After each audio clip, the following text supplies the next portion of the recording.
It's over, Anakin. I have the high ground. You underestimate my power. Don't try it. Oh, sorry, didn't see you there. I'm sure you can tell from what you've seen that I'm a fan of Legos.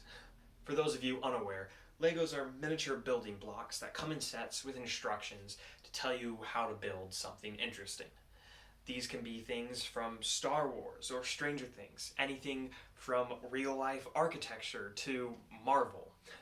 But there's not just sets, there's also movies and video games, books, TV shows.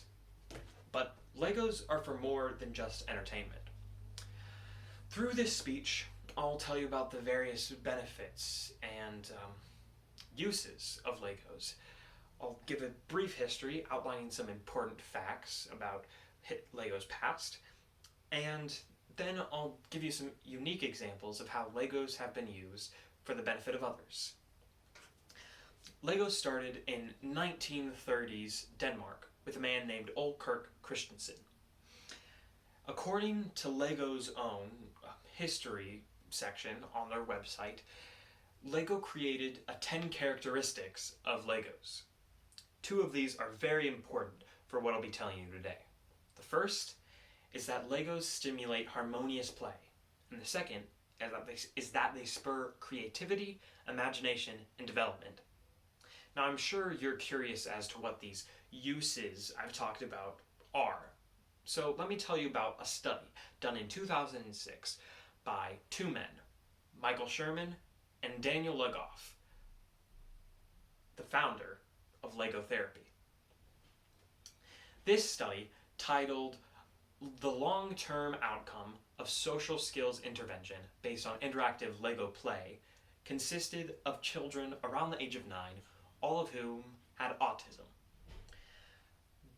They participated in group therapy, meaning that they were with their peers, building Legos, and had to accomplish a goal together. Sounds an awful lot like harmonious play to me. The purpose of this study was to develop social skills in these children, things like communication, sharing, problem solving.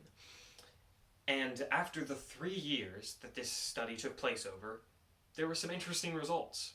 The group that participated in Lego-based therapy improved much more than the control group, by double, in fact.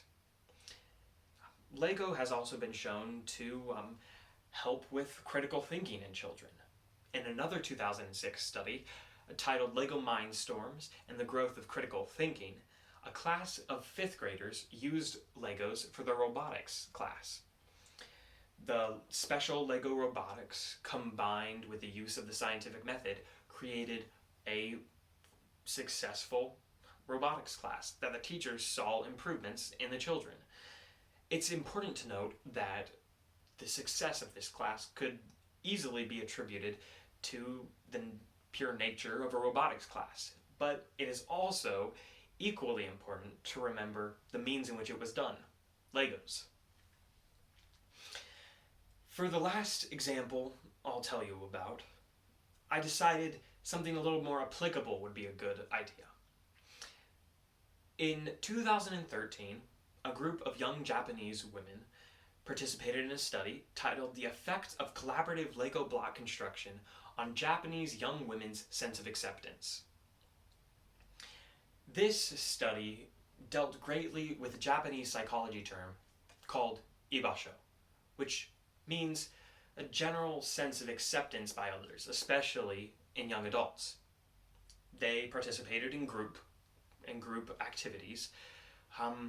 They were unstructured, and they simply had to build something with their peers. There were tests administered before and after this activity, and there was seen an increase in ibasho in these young women. Now, I hope all of these things I've told you about have made you realize that Legos are more than just toys. Even early on in their creation, Legos had the goals of development and social interaction for the people who use them. The benefits of Legos are great.